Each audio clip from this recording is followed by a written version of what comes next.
Yes, ready, start.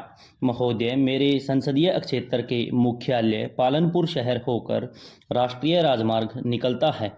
Palanpur शहर के इन राष्ट्रीय राजमार्ग के चौराहों पर अत्यंत भीड़ होती है और आए दिन दुर्घटनाएं होती रहती हैं, जिसमें कई जानें चली जाती हैं।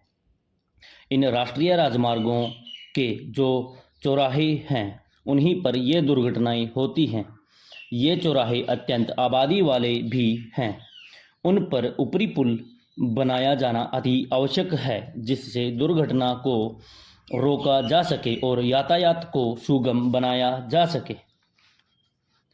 बिहार प्रांत के समस्तीपुर जिला अंतर्गत नदी के कटाव से बड़ी संख्या में लोग विस्थापित हुए हैं। इनकी जमीन, मकान एवं माल जान इन नदियों के कटाव के कारण इनकी आगोश में आ गए। ये लोग किसी तरह दूसरे के मकानों में रहकर मजदूरी करके अपना जीवन यापन कर रहे हैं। इन लोगों के सामने भूखमरी की स्थिति है। मैं केंद्र सरकार से मांग करना चाहूँगा कि इसका सर्वेक्षण कराकर लोगों के पुनर्वास की व्यवस्था की जाए। हो सके तो आप अपना ध्यान कुछ दिन के लिए यहाँ करें तो बड़ी मदद मिल जाएगी। मैं आपके माध्यम से सरकार का ध्यान आकर्षित करना चाहता हूं कि राजस्थान में एलपीजी गैस की किल्लत दूर की जाए। राजस्थान में विगत कई महीनों से और विशेषकर विवाह आदि सामाजिक समारोहों की धूम होने के कारण उपभोक्ताओं को घरेलू एलपीजी गैस की आपूर्ति में अत्यधिक कठिनाई का सामना करना पड़ रहा है। अनेक नगरों में एलपीजी सिलेंडर प्राप्ति के लिए लंबी लंबी लाइनें लगानी पड़ती हैं और लंबी प्रतीक्षा के बाद भी लोग वंचित रह जाते हैं। उपभोक्ताओं को 7 दिन की जगह 10-15 दिन तक और एक सिलेंडर वाले उपभोक्ताओं को 3-4 दिन तक इंतजार करना पड़ता है। पिछले 2-3 महीनों से विवाहों की अत्यधिक तिथियां होने एवं त्योहारों की प्रचुरता के कारण उपभोक्ताओं को अत्यधिक कठिनाइयों का सामना करना पड़ रहा है। नए गैस सिलेंडर प्राप्त करने वाले व्यक्तियों का पंजीकरण करने में भी कोताही बरती जा रही है और पंजीकरण होने पर भी कई महीनों तक गैस उपलब्ध नहीं हो पा रही है।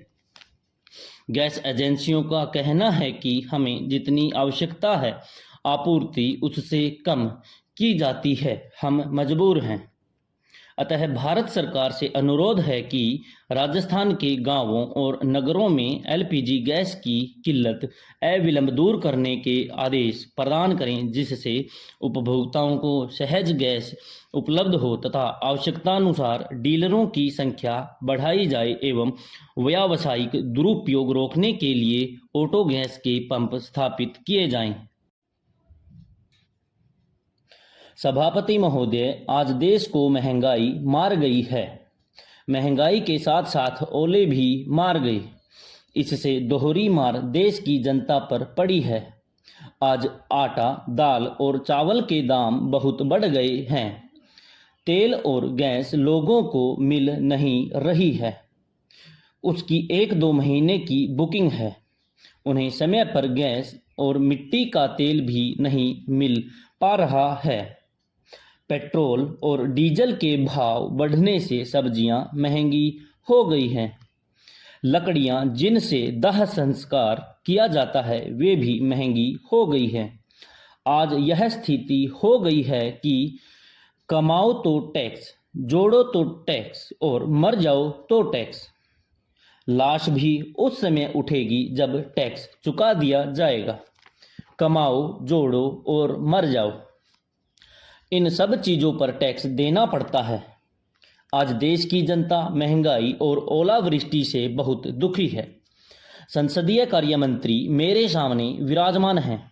मेरा उनसे निवेदन है कि वह एक स्पेशल चर्चा महंगाई और ओलावृष्टि पर करवाएं।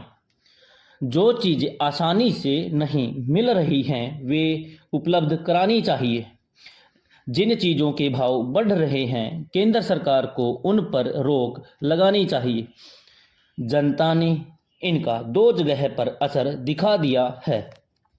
वह आगे यूपी वगैरह दूसरे राज्यों में भी दिखाने वाली है। सरकार इस बारे में सचेत हो जाए। ओलावृष्टि के कारण भगवान की कुदृष्टि पड़ रही है। हम महंगाई को रोकें। मुझे विश्वास है कि मेरी बात पर सरकार गंभीरता से विचार करेगी और एक दिन महंगाई और ओलावृष्टि पर चर्चा करवाएगी। सभापति जी, मैं आपके माध्यम से केंद्र सरकार का ध्यान एक बहुत ही महत्वपूर्ण मामले की ओर दिलाना चाहता हूं। पूरे देश में पिछले महीने जबरदस्त ओलावृष्टि हुई है, जिसके पूरे देश में और विशेषकर हरियाणा में फसलों की भारी तबाही हुई है। गेहूं की फसल, सरसों की फसल और सब्जियों में भारी तबाही हुई है और किसानों का भारी नुकसान हुआ है। इस तबाही का नोटिस न तो केंद्र सरकार ने और न ही राज्य सरकारों ने लिया है, न कोई मुआवजे का ऐलान किया गया। हम हर बजट में किसानों की स्थिति के बारे में चर्चा करते हैं, लेकिन जब वास्तविक विपत्ति किसानों पर आती है तो सब मौन हो जाते हैं। सभापति महोदय, मैं आपके माध्यम से केंद्र सरकार और प्रदेश सरकार से आग्रह करना चाहता हूं कि किसान ओलावृष्टि की वजह से पूरी तरह से बर्बाद हो चुका है। कम से कम 20,000 रुपये प्रति एकड़ के हिसाब से किसान को मुआवजा सरकार की ओर से मिलना चाहिए, नहीं तो किसानों द्वारा आत्महत्या करने की घटनाएं बढ़ती जाएंगी। अगर समय पर किसानों को हम नहीं संभालेंगे तो बाद में सिर्फ चर्चा करते रहने से कोई फायदा नहीं है। विराम समाप्त।